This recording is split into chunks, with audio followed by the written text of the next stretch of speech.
Ahora en este momento vamos a convocar al doctor Martín Angulo, que nos va a hablar de volumen corriente, cuánto, cuándo y hasta cuándo. Adelante, Martín. Bueno, buenos días. Muchas gracias por la invitación y bueno, lo que se me pidió que tratara de resumir en estos 15 minutos es cuánto, cuándo y hasta cuándo debemos administrar determinado volumen corriente en los pacientes sometidos a ventilación mecánica. Y bueno, en ese sentido, una cosa que a veces perdemos de vista, pero que es bueno recordar, es cuál es el objetivo que nosotros tenemos cuando realizamos ventilación mecánica en los pacientes. Y en definitiva, el principal objetivo que tenemos habitualmente es proveer al paciente de una ventilación alveolar en forma segura, mientras sea necesario sostener esta función vital. Y eso es importante cuando hablamos de volumen corriente, porque muchas veces cuando pensamos en el volumen corriente, no deja de ser cierto que cuanto más volumen corriente le brindemos a un paciente, probablemente el intercambio gaseoso, al menos en el corto o mediano plazo, mejore. Y eso muchas veces hace que sea difícil el tomar la decisión de reducir el volumen corriente, porque muchas veces eso impacta negativamente en la gasometría que hacemos posteriormente en el paciente. Entonces, ¿cuánto es el volumen corriente normal que uno moviliza cuando ventila normalmente al aire? Y bueno, ya hace muchos años que esta pregunta fue respondida en distintos estudios y más o menos el volumen corriente normal sabemos que ronda entre los 6 a 8 o hasta 10 mililitros kilo de peso ideal o de peso predicho. Y cuando tratamos de relacionar esto con cuánto volumen corriente le corresponde a determinado individuo, lo otro que también ha sido bien establecido es que el volumen corriente que normalmente moviliza a un individuo está íntimamente relacionado con el peso predicho o el peso ideal que tiene determinado individuo, pero no guarda una relación lineal ni mucho menos con el peso corporal actual que tiene determinada persona o determinado paciente. Y este es un elemento de enorme importancia cuando nosotros tratamos de determinar cuál es el volumen corriente que debemos administrar a un paciente en la unidad de cuidados intensivos, porque muchas veces o frecuentemente terminamos ajustando el peso ideal, el volumen corriente en función de lo que creemos que debería pesar el paciente que está arriba de la cama. Entonces, en ese sentido, creo que un elemento que ya ha sido demostrado, que es relevante a la hora de realizar una ventilación mecánica segura en los pacientes, es tratar de aproximarnos mejor a cuál es el peso corporal ideal que tiene cada paciente. Pero bueno, asumiendo que ese es un elemento al cual nos podemos aproximar mediante distintos métodos, ¿de dónde surgen las recomendaciones del volumen corriente a utilizar en medicina intensiva? Y bueno, ahí tenemos que remontarnos un poco a cuáles han sido los orígenes de la medicina intensiva. Y bueno, por allá por la década del 50, 60, cuando empezó a realizarse ventilación mecánica en las primeras unidades de medicina intensiva, las recomendaciones proveían de aquellos sectores donde ya se venía realizando ventilación mecánica hace más tiempo, que eran los bloques quirúrgicos. Y en aquella época las recomendaciones desde la anestesia eran de hacer ventilación mecánica con volúmenes corrientes bastante por encima de los fisiológicos, en el entorno de los 10 a 15 mililitros kilo de peso ideal. Y esas fueron justamente las primeras recomendaciones, las primeras conductas que se tomaron en la ventilación mecánica en las unidades de cuidados intensivos. Allá por la década de los 90 y principios de los 2000, asistimos a un verdadero cambio de paradigma en lo que tuvo que ver con el inicio de la ventilación mecánica protectiva.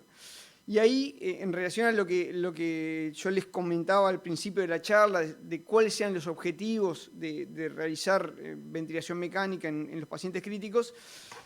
ese cambio de paradigma asumió el tratar de tolerar o asumir el riesgo de que el intercambio gaseoso podía llegar a repercutir si nosotros asistíamos a una estrategia de ventilación mecánica más protectiva. Es decir, que en lugar de tratar de normalizar el intercambio gaseoso y llevar esa gasometría arterial a los valores fisiológicos o suprafisiológicos, se empezó a evidenciar que un cambio en la estrategia ventilatoria que utilizara volúmenes corrientes más pequeños impactaba positivamente en distintos desenlaces de los pacientes. Y esto inicialmente se describió en mejor medida en el síndrome de distrés respiratorio. Trabajos publicados por el grupo de Amato y Carvalho en el 98 y posteriormente la serie de LARSNet en el 2000 demostraron claramente que una ventilación mecánica con volúmenes corrientes más pequeños, de 6 mililitros kilo contra 12 mililitros kilo, impactaba muy positivamente en la mortalidad de pacientes con distrés respiratorio y también en otros desenlaces de importancia en pacientes críticos. Cierto es que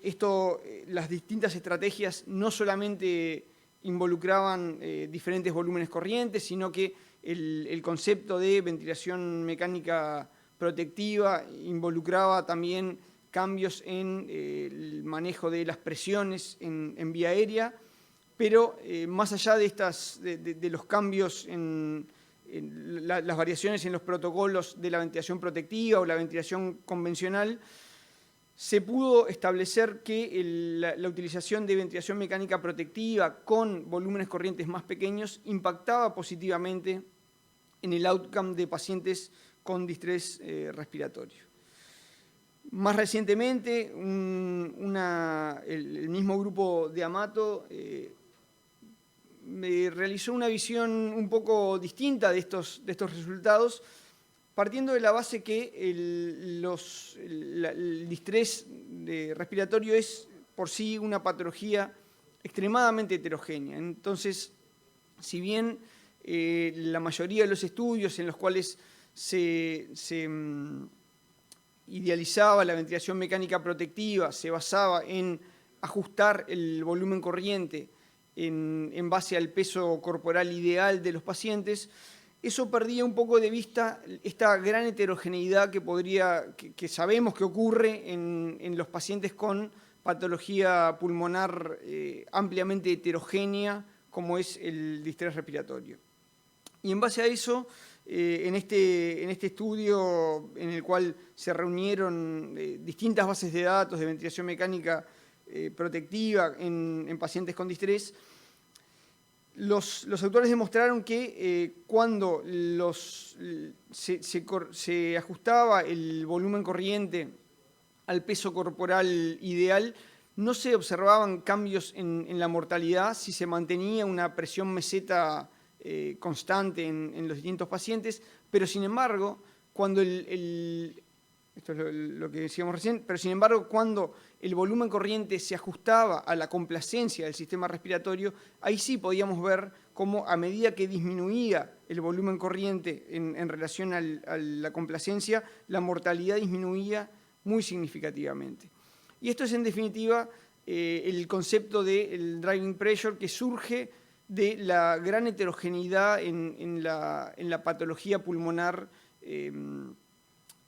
como es el distrés respiratorio. Más allá de esto, la realidad es que a partir de los trabajos de la década del 90 y del 2000, hemos podido asistir a una disminución progresiva en los volúmenes corrientes utilizados en ventilación mecánica de pacientes con distrés respiratorio. De todas formas, como podemos observar aquí, todavía permanecen un porcentaje no despreciable de pacientes con distrés respiratorio en el cual la ventilación mecánica se sigue realizando con volúmenes corrientes que están por encima de lo recomendado. Esto, como vamos a ver hacia el final de la charla, también puede obedecer a distintas situaciones clínicas particulares que pueden requerir un manejo terapéutico más individualizado. Más allá de esto, en definitiva, las recomendaciones actuales del tratamiento ventilatorio de los pacientes con distrés respiratorio agudo son la utilización de volúmenes corrientes pequeños en torno de 4 a 8 mililitros kilo de peso corporal ideal. La utilización del concepto de driving pressure todavía no ha sido incorporada con tanta fuerza en las recomendaciones actuales, pero bueno, es algo que probablemente siga siendo objeto de estudio en los próximos años. ¿Qué ocurre más allá del distrés respiratorio? En este sentido, uno de los escenarios que tal vez escape un poco de lo que es el manejo habitual de la medicina intensiva es la evaluación del volumen corriente en anestesia general. Y esto es relevante porque nos permite analizar la situación en pulmones relativamente normales. Y bueno, a partir de las observaciones realizadas en el distrés respiratorio, surgió la necesidad de evaluar si esto se extrapolaba también a la anestesia general. Y bueno, han surgido distintos trabajos, como este publicado hace unos cuantos años ya en New England, en que se demostró que la utilización de volúmenes corrientes pequeños también se asociaba con menos complicaciones pulmonares y extrapulmonares y menor estadía hospitalaria. Esto fue confirmado también en distintos metaanálisis. Sin embargo, en un trabajo randomizado más reciente, publicado en JAMA el año pasado, esto no pudo ser reproducido y una estrategia que comparaba volúmenes corrientes de 6 mililitros kilo contra 10 mililitros kilo no encontró diferencias en ninguno de los outcomes propuestos en el estudio. ¿Y qué ocurre en la UCI en los pacientes sin distrés respiratorio? Bueno, la mayoría de los estudios surgen a partir de metaanálisis, en gran parte del grupo de Serpaneto, en el cual distintos abordajes han demostrado que la utilización de volúmenes corrientes pequeños, en torno a 6 mililitros kilo, se asocian a una menor incidencia de distrés respiratorio en pacientes que no tenían patología pulmonar al ingreso a UCI, menor mortalidad, menor incidencia de complicaciones infecciosas en la UCI y menor estadía hospitalaria. Sin embargo, y en forma similar a lo que les mostraba recién en anestesia general, un estudio randomizado del mismo grupo, publicado hace algunos años en JAMA, en el cual se intentó demostrar si había diferencias en la ventilación mecánica con volúmenes corrientes bajos o intermedios, 4 a 6 contra 8 a 10 mililitros kilo.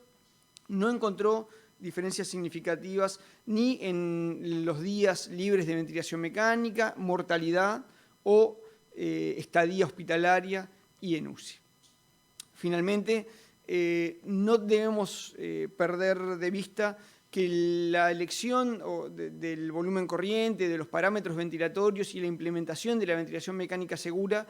va más allá de la etapa inicial del paciente sedado, muchas veces curarizado, sino que debe mantenerse cuando el paciente